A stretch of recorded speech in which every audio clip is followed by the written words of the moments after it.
आज मंचासीन सभी हमारे अपने मेरे परिवार के चौधरियों को, बड़े बुजुर्गों का नमन करता हूँ। सामने मेरी पूरा कुनबा परिवार बैठा है। हम लोग यहाँ सम्मिलित हुए हैं क्योंकि आज एक विशेष तारीख है। आज एक जश्न सा माहौल दिखाई दे रहा है। कष्ट तो बहुत है किसान के लिए। किसान का तो जीवन संघर्ष का है, हमेशा ही रहा, आज भी है। लेकिन कुछ ऐसे मौके होते हैं कि हम लोग खुशी मना सकते हैं, और आज ऐसी ही तारीख है। मैं समझता हूं कि जब तक इस तारीख का महत्व तब तक रहना ही चाहिए जब तक इस देश में, ग्रामीण भारत में, ग्रामीण समाज के आगे जब तक समस्याएं सारी हल नहीं हो जाती, तब तक ये तारीख हमें याद रखनी चाहिए। क्योंकि बाबा महेंद्र सिंह टिकैत जी का नाम लेते ही गांव का आदमी ये विश्वास करने लगता है कि मैं अपनी सरकार से, अपने जनप्रतिनिधि से मांग सकता हूं, ले सकता हूं, अपने समाज का जो दायित्व मेरे कंधों पर है उसे निभा सकता हूं। यह आत्मविश्वास की भावना जगाने का श्रेय जो बाबा टिकैत जी ने आंदोलन की शुरुआत की उसे दिया जाता है। मेरे लिए वो मेरे अपने घर के जैसे बुजुर्ग होते हैं। मेरी याद, उनकी याद मेरे मन में आज है, जिनको मैं सजो के जीवन भर रखूंगा। बहुत लोगों के लिए वे आदर्श थे, क्रांति की चिंगारी थे, धरती पुत्र थे। और एक व्यक्ति तक उनको सीमित नहीं कर सकते क्योंकि आप सबका सहयोग उनको था। इसलिए एक तरह से एक सामाजिक आंदोलन के रूप में आज हम उनको याद करते हैं, उनकी स्मृतियों का ध्यान करते हैं और उन्हें श्रद्धांजलि देते हैं।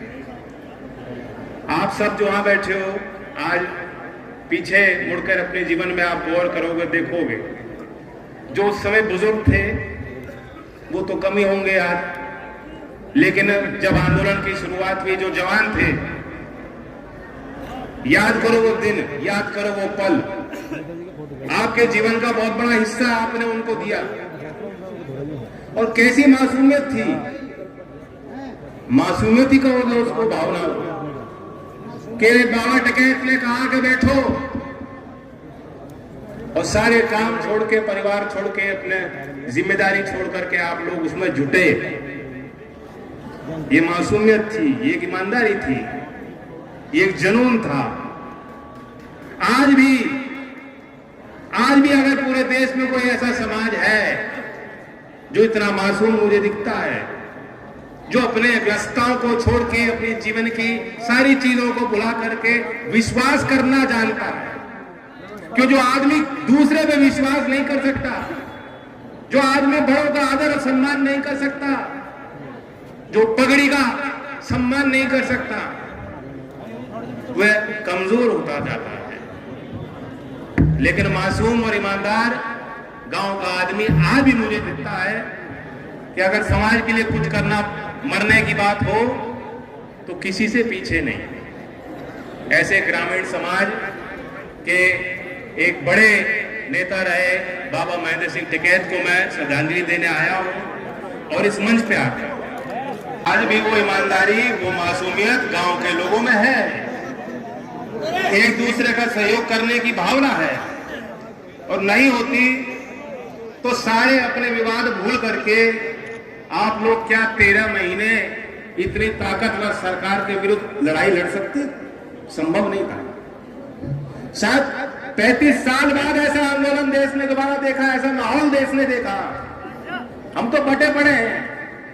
गांव में कुछ व्यवस्थाएं अच्छी होती हैं, लेकिन कुछ परंपराएं जो पुरानी चली आ रही हैं, उन कारण से शोषण भी होता है, उस कारण से बंटवारे भी जिंदा रहते हैं।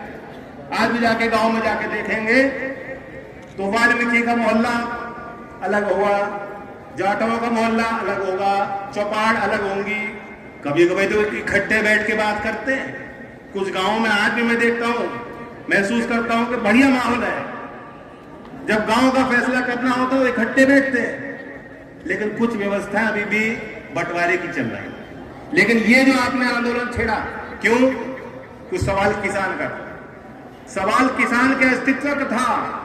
और किसान के नाम पे, किसान मजदूर के नाम पे गांव के सारे लोग इकट्ठे हो गए। यही आपकी मूल ताकत है। जब हम बाबा टिकैत जी को श्रद्धांजलि दे रहे हैं, हमें ये भी तो याद करना चाहिए वो कैसे इतने ताकतवर बने, क्या खूबियां थी उनके अंदर, कैसे जोड़ लिया उन्होंने लोग, उनके कहने पे कैसे हम लोग जुड़ जाते थे, आज क्यों नहीं जुड़ पा रहे। ये वो तारीख है कि हम इन सब चीजों पे सोच विचार करें, कहां कैसे कमजोरी आई। आज को लड़ाई छोटी नहीं है। 13 महीने आपने आंदोलन किया, लेकिन ये सरकार फिर दोबारा झूठ बोल के आपको लौटाने का काम कि भाई घर लौट जाओ, गांव लौट जाओ, तुम्हारा काम तो हो पड़ा है। और लोगों को मालूम है कि काम हुआ नहीं, सारे विषय अधूरे हैं। आज भी दाम की मांग की थी, दाम के लिए कोई उनकी व्यवस्था नहीं है कि कैसे दाम सुनिश्चित, किसान को अपनी मेहनत का फल सुनिश्चित मिलना चाहिए। सरकार के पास कोई योजना नहीं, कोई तैयारी नहीं, कोई मनसा ही नहीं है। एक नौकरी थी जो गांव के बच्चे जिसके प्रति आकर्षित होके जाते थे, कूद के जाते थे, काम बड़े गर्व के साथ जाते थे, वो नौकरी उन्होंने खराब कर दी कि नहीं कर दी। भाव नहीं और अस्तित्व का सवाल भी आ गया। क्या किसी ने सोचा था कि आप ट्रॉली पे गांव का आदमी अपने कुनबे के, अपनी महिलाओं को, अपने घर परिवार के लोगों को सवारी नहीं करा सकते? ट्रैक्टर और ट्रॉली पे सवारी पे रोक भी कोई सरकार लगा देगी? आपने देखा अभी परसों की तो बात है, योगी जी की जबान पर सवार होकर शोभा यात्रा निकाल लेते। मैं सवाल पूछना चाहता हूं, क्या उनकी शोभा यात्रा पे कोई कार्रवाई पुलिस करेगी? क्या उनके वाहन को सीज करेगी? तो सरकार आपको धमकी दे रही है कि किसान आपकी ट्रॉली भी सीज होगी, 10,000 रुपए का जुर्माना भी होगा। और इसे जुर्माना मत तो मानो, ये तो राहत दे रहे हैं। हाँ, आज एक किसान ने किस्सा सुनाया कि पुलिस वाले ने जब उसे रोका और डंडा चलाया और 2,000 रुपए वसूल लिए, कहा 8,000 रुपए की बचत दे रहा हूं।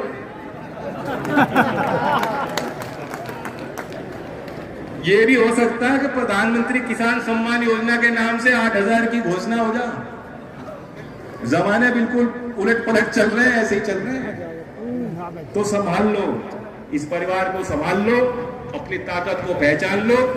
आज इस मंच पे आके, चूंकि मुझे वो उनका चेहरा याद आ रहा है, आदरणीय गुलाम मोहम्मद जी को भी मैं श्रद्धांजलि देना चाहूंगा। यही इसी स्थान पे मेरी उनकी आखिरी भेंट हुई थी और आप सबको देख के मुझे बहुत प्रसन्नता हो रही है। लड़ाई जारी रखनी है। ये क्षेत्र का भी एक मुद्दा है जो मेरे संज्ञान में आया और ये सरकार की वादा खिलाफी का एक जीता जाता उदाहरण है। चुनाव आया, इन्होंने कहा, अमित शाह जी ने कहा किसान पे बिल नहीं आएगा, एक भी बिल किसान पे आएगा नहीं। अब कह रहे हैं बिजली पे हम कोई राहत किसान को नहीं देंगे। ये वादा खिलाफी तो हुई, ये झूठी तो है। इन्हें रेवड़ी से दिक्कत है, गुड़ शक्कर से दिक्कत है, हमें तो कोई दिक्कत नहीं। यहाँ है कोई मुजफ्फरनगर में जिसको रेवड़ी खाने से दिक्कत हो? हम तो नहीं मानते। झूठ बोलने से दिक्कत है हमें, परहेज हमें इस बात का है। हमें दिक्कत इस बात से है कि आप झूठ बोलते हो। आपने झूठ बोला बार बार। मोरना मिल के विस्तारीकरण की बात हमारे लोग तो कह ही रहे थे। मुख्यमंत्री योगी आदित्यनाथ जी चुनाव में आए, उन्होंने कहा था कि नहीं कहा था, याद दिला रहा हूं, खुद कहा था हमारी सरकार बना दो, विस्तारीकरण हम कराएंगे। आज जब हमारे विधायक सवाल पूछते हैं तो सदन की कार्रवाई में लिखित जवाब उनको दिया गया उनके प्रश्न का कि मोरने की मिल के विस्तारीकरण की कोई योजना सरकार की नहीं है। तो इस सब का विरोध तो करना पड़ेगा ना। अगर बाबा टिकैत को याद करेंगे तो इतनी बड़ी ताकत है, उनसे जूझना पड़ेगा, लड़ना पड़ेगा। यही संकल्प लेने आपके बीच आए। तो इसलिए 19 अक्टूबर हमने चर्चा की है। अगर आपका मत इसमें साफ हो और आप हमें आशीर्वाद दें तो इसी 19 अक्टूबर को मोरने पे किसान सम्मेलन रखेंगे। बिजली के, गन्ने की, मिल की सारी बात वहां करेंगे। और आखिर में पद के कोई मायने नहीं होते। ये भी हमें टिकैत जी ने सिखाया। आपकी शक्ति है कि समाज के लिए आप कितना करते हो। लेकिन फिर भी आपके आशीर्वाद से मुझे एक पद मिला है राज्यसभा में, एक सीट मुझे मिली है। ये आपकी देन है और आपका हक मुझ पे बनता है। आज गांव में आया, इससे पहले भी मेरे संज्ञान में गौरव जी खुद लाए थे इस विषय को। मैंने ये तय किया है कि मैं अपनी सारी निधि खेल की सुविधा बनाने में, खेल के निर्माण में दूंगा। हरियाणा वाले तो हमसे बहुत आगे तरक्की कर चुके, उत्तर प्रदेश के खिलाड़ियों को भी गांव में वो सुविधा मिलनी चाहिए और इसलिए यहीं पास में गांव है साटू गांव। साउटू को साटू है, साउटू ऐसा लगता है कोई साउथ इंडिया में नाम होगा।